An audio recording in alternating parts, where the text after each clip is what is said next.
Katika Afrika Mashariki, Kenya ni mahali pekee. Kweli Kenya tuko na uhuru wa kuongea na tuko na uhuru wa kumkosoa rais. Na juzi mliona pia tuletengeza uhuru mwingine, tukaongezea jua huo wa kukosoa ambao tukawa tunawatukana. Uhuru wetu ni wa kuongea. Lakini nataka niwaulize Tanzania. Mnafikiria Tanzania inabadilishwa tuna uhuru wa kuongea?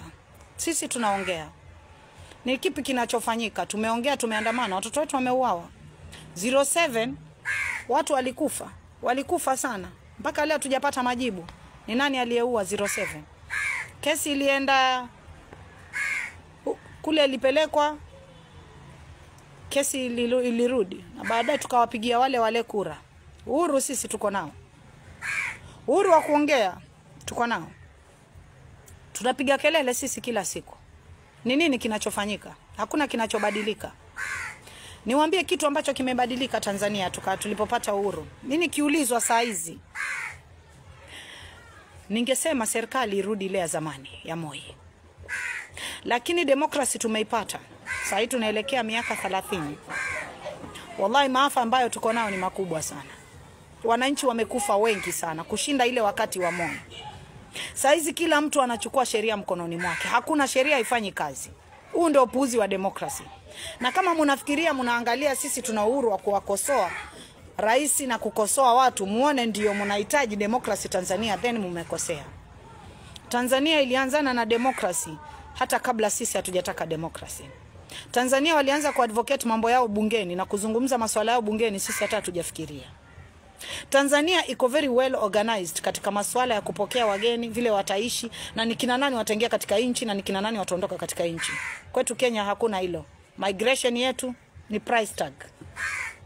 Pale katika boda yetu kunaingia silaha, kunaingia materrorist, kunaingia kila mtu, hata wananchi ambao watu wataki.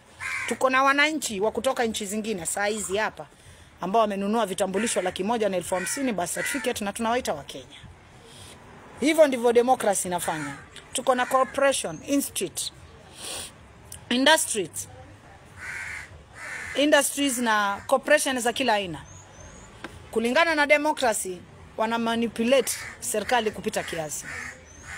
Mnafikiria uhuru wa kuongea utakuletea elimu nzuri shule kwa watoto wako? Unafikiria uhuru wa kuongea utakuletea hospitali ambayo iko na madawa? Unafikiria uhuru wa kuongea utakuletea amani katika mitaa yenu? Unafikiria uhuru wa kuongea utawaletea barabara zilizo nzuri? Na waomba mumsikize Tundu Lissu. Na watu kama hawa ushika yale matatizo yanaowakumba sana ndio wakachukua ili na wakaenda nalo. Yale muhimu wamewaachia. Mnakumbuka mvua za mwaka juzi? Kwetu Kenya zilinyesha mpaka watu manyumba akawaharibikia. Deputy governor wetu, deputy president wetu ambaye amekuwa impeached, yeye ndo tulimuona akijaribu, alichukua mabrangeti akapeleka akasaidia watu. Nchi ambayo haina demokrasi, rais alisafiri akaenda akajengea watu nyumba, room 2 room 3, walioharibikiwa na nyumba. Suluhu alijengea wananchi wake nyumba, walioharibikiwa na manyumba. Kwetu Kenya kuna mmoja hata amejengea mwingine chumba. Hiyo ndo nchi inahitaji demokrasi. Kitu ambacho nitawaambia serikali ya Tanzania, mambo kama haya yanapatikana kwa sababu watu wamejua weakness yenu. Weakness yenu ni kwa sababu hamtaki kuleta elimu ya mzungu na mna protect sana wananchi wenu. Investors hawezi ingia katika nchi yenu kwa sababu investor wakiingia wakitumia demokrasi watakuja watawanyanyasia watu na watafanya nini? Tanzania na demokrasi. Wewe Mkenya toka hapa nenda ukafungue kampuni Tanzania. Alafu ubebe wa Kenya uende ukawaandike. Uone kama Watanzania watakubali. That is what I called leadership. That is what I call presentation of people. Hapa kwetu Kenya, Msomali atatoka Somalia, atajenga supermarket hapa, ataleta wa Somali kutoka Mogadishu, kutoka wapi atawaandika, wetu wamekaa juu ya mabenchi. Demokrasi hiyo. Mkongo atakuja, kama sasa kuna Wakongo wanatembeza vipochi.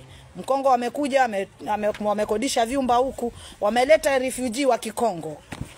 Ni wao ndio wanazunguka wakiuza vipochi. Vijana wetu wamekaa. Hiyo ni demokrasi. So kabla hamjataka demokrasi, fikirieni tena. Na kama Watanzania wangekuwa hawana uongozi mzuri, Attorney General wetu hangekuja Tanzania for benchmarking. Akaja akakuta madeni ya Tanzania yameandikwa katika mfumo unafuatiliwa. Deni lililoachwa na Magufuli limeandikwa chini, limelipwa kiasi gani, litalipwa mwaka gani, litaisha mwaka gani. Kwetu hatuna mfumo huo. Tanzania wako na demokrasi.